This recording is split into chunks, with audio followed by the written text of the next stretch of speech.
बहू, तुम लोग मुझे घर से क्या निकालोगे? मैं तुम्हें इस घर से निकालती हूँ। बहू, ये घर आज भी मेरा ही है। तुम इस घर की बहू हो, तुम्हारा पूरा सम्मान है इस घर में। तुम पूरे हक से इस घर में रहती हो, पर भूलो मत तुम के आज भी ये घर मेरे ही नाम पर है। सरिता जी अपनी बहू यामिनी से बोली। अचानक सरिता जी सोफे पर बैठती हुई बोली। यह सुनकर उनकी बहू यामिनी की सभी सहेलियां उसके चेहरे की तरफ देखने लगी। वही यामिनी के चेहरे पर गुस्सा उतर आया। मम्मी जी, जगह देखकर बोलिए। आप मेरी सहेलियों के सामने ये सब बोल रही हैं, इन सब के सामने मेरी बेइज्जती कर रही हैं, यामिनी ने कहा। अच्छा, बेइज्जती भी होती है, ये तुम्हें अब समझ में आ रहा है? अभी जब तुम इन लोगों के सामने मेरी बेइज्जती कर रही थी, तब तो ये सब बड़ी ही ताली मार मार कर हंस रही थी। सरिता जी ने कहा, मुझे लगता है हम लोगों को अब यहाँ से चलना चाहिए, यामिनी की सहेलियों ने कहा। तो उसकी बात सुनकर दूसरी सहेलियाँ भी जाने के लिए खड़ी हो गई। नहीं, कहीं नहीं जा रही हो तुम लोग। मम्मी जी को तुम लोगों से माफ़ी मांगनी ही पड़ेगी, यामिनी ने अपनी ही धुन में कहा। बहू, वो तो नहीं होने वाला, सरिता जी ने पूरे विश्वास के साथ कहा। ये सुनकर यामिनी उन पर गुस्सा करते हुए बोली, भूलिए मत, आप हमारे साथ रहती हैं, जैसे हम आपको रखेंगे आपको वैसे ही रहना पड़ेगा। मैं कैसे रहूँगी ये डिसाइड करने वाली तुम कोई नहीं होती हो, और बड़ी बेशर्म सहेलियां हैं तुम्हारी। इतना कुछ सुनने के बावजूद भी ये लोग यहाँ से जाने का नाम नहीं ले रही हैं। अगर मेरी माफ़ी का इंतज़ार कर रही हैं तो वो तो मैं नहीं मांगने वाली, सरिता जी ने कहा। ये सुनते ही यामिनी की सहेलियाँ उसके रोकने के बावजूद भी वहाँ से चली गई। अब तो यामिनी का गुस्सा सातवें आसमान पर था। आने दीजिए आज आपके बेटे को, आज या तो आप ही रहेंगी या फिर मैं, कहती हुई यामिनी अपने कमरे में चली गई, जबकि सरिता जी वहीं बैठी रही। आज तो सरिता जी भी फैसला करना चाहती थी, आखिर कब तक यूं ही अपने स्वाभिमान को मारती रहती। अभी 8 महीने पहले ही तो उन्होंने अपने बेटे गौतम की शादी यामिनी के साथ की थी। उस समय वो कितनी खुश थी, बस हमेशा यही सोचती रहती थी कि घर में बहू आ जाएगी तो अब कम से कम उनका अकेलापन दूर हो जाएगा। पति के देहांत के बाद तो वो बिल्कुल ही अकेली हो गई थी। गौतम उस समय कॉलेज के अंतिम वर्ष में था।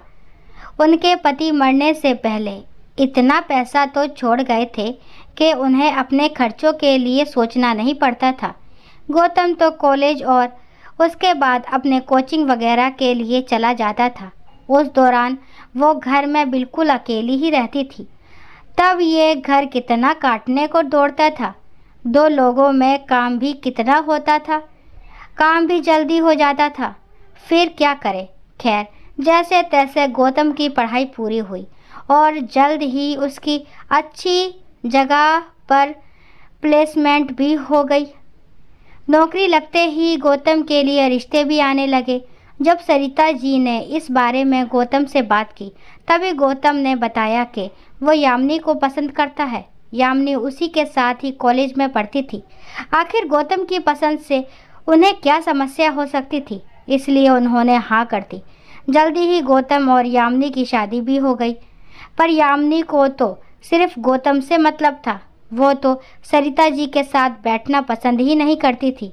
अगर सरिता जी उनके साथ आकर बैठ भी जाती थी तो यामिनी बिल्कुल चुप हो जाती थी या अंदर कमरे में जाकर बैठ जाती थी। उन्होंने 1-2 बार गौतम से बात की तो गौतम ने जवाब दिया, मम्मी वो आपसे भला क्या बात करेगी, इसलिए वो चुप रहती है। क्यों, मुझसे बात करने में क्या हर्ज है? दूसरे से तो बड़ा हंस कर बोलती है। मम्मी, ये तो उसकी मर्जी है ना कि किसको किससे बोलना है और किससे नहीं। सास बहू का रिश्ता ही ऐसा है कि बहू को सास से बात करना पसंद ही नहीं करती। आप तो खुश रहो ना, आपके सिर पर कम से कम ये परेशानी का पिटारा तो नहीं है। आखिर सरिता जी इससे आगे कुछ बोली नहीं। धीरे धीरे सरिता जी ने भी चुप्पी साध ली।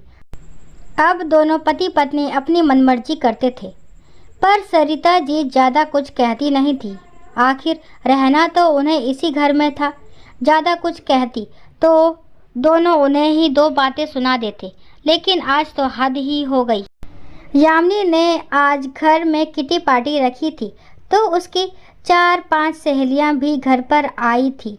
अधिकतर नाश्ता बाहर से मंगवा लिया गया था। जब सरिता जी सब कुछ चाय देकर आई, तब उसकी एक सहेली ने कहा, अरे यामिनी, तेरी किस्मत तो वाकई अच्छी है। तेरी सास ही चाय नाश्ता परोसने आई है। हमारी वाली तो हमें 10 बातें सुना देती हैं। उसकी बात सुनकर सभी सहेलियां हंसने लगीं। तभी दूसरी सहेली ने भी कहा, हाँ यार, ये तो सच है। सास के साथ रहना इतना आसान नहीं होता। तूने अपनी सास को कंट्रोल में कैसे कर रखा है, जरा हमें भी बता दे। कम से कम हमारा ही कुछ भला हो जाएगा। उनकी बात सुनकर यामिनी ने कहा, अरे यार, बहुत सीधा सा फंडा है। सास को अगर कंट्रोल में करना है तो सबसे पहले उनका बेटा इकलौता होना चाहिए, और दूसरी सबसे ज़रूरी बात कि सास फाइनेंशियली आपके ऊपर डिपेंड होनी चाहिए। उसके बाद ये सास नाम की जीव एक शब्द नहीं बोलेगी आपके खिलाफ, उल्टा तुम्हें चाय नाश्ता और पकड़ाएगी। कहते हुए यामिनी हंसने लगी। उसे हंसता देखकर बाकी सहेलियां भी ताली बजा बजा कर हंसने लगी। ये बात सरिता जी को सुनाई दे गई, जो उन्हें नागवार गुजरी। उसी के बाद उन्होंने यामिनी और उसकी सहेलियों को पलट कर जवाब दिया था। खैर, कुछ देर बाद गौतम घर आ गया, पर सरिता जी को कोई हैरानी नहीं हुई। जानती थी कि जरूर यामिनी ने ही फ़ोन करके उसे बुलाया होगा, वरना शाम को घर आने वाला बेटा इतनी जल्दी घर कैसे आ गया। आते से ही वो सीधे अपने कमरे में चला गया। सरिता जी से कुछ नहीं पूछा।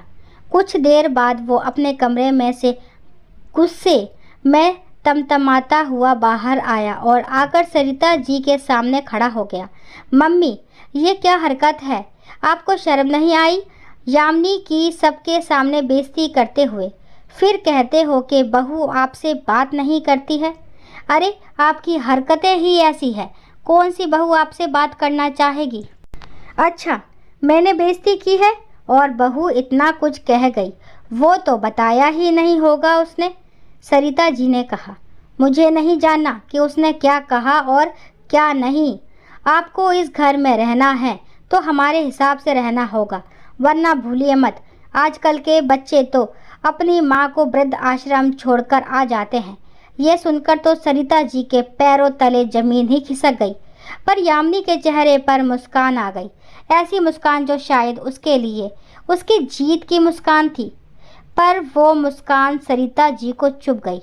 उन्हें यकीन ही नहीं हुआ कि उनका बेटा ये बात कह सकता है। कमरे में बिल्कुल शांति पसर चुकी।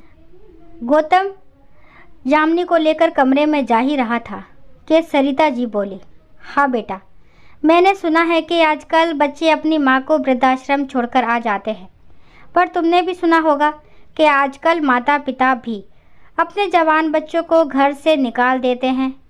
सरिता जी की बात सुनकर यामिनी और गौतम एक दूसरे की तरफ देखकर मुस्कुराने लगे। तब गौतम बोला, मम्मी, आप में इतनी हिम्मत नहीं है कि आप अकेली रह सको, और वैसे भी आप अपने इकलौते बेटे को कैसे निकाल सकती हो? आखिर अपने खर्चों के लिए आप हम पर डिपेंड हो। ये सुनकर सरिता जी ने गौतम की तरफ देखा और कहा, बस बेटा, जैसे तुझे ये गलतफहमी है कि मैं अकेली नहीं रह सकती हूँ, वैसे ही मुझे भी ये गलतफहमी थी, पर वो गलतफहमी आज दूर हो गई। अब मैं अकेली रह सकती हूँ। और रही बात मेरे खर्चों की, तो तुम्हारे पापा इतना तो मेरे लिए छोड़ गए हैं कि मेरा खर्चा तो चल सकता है।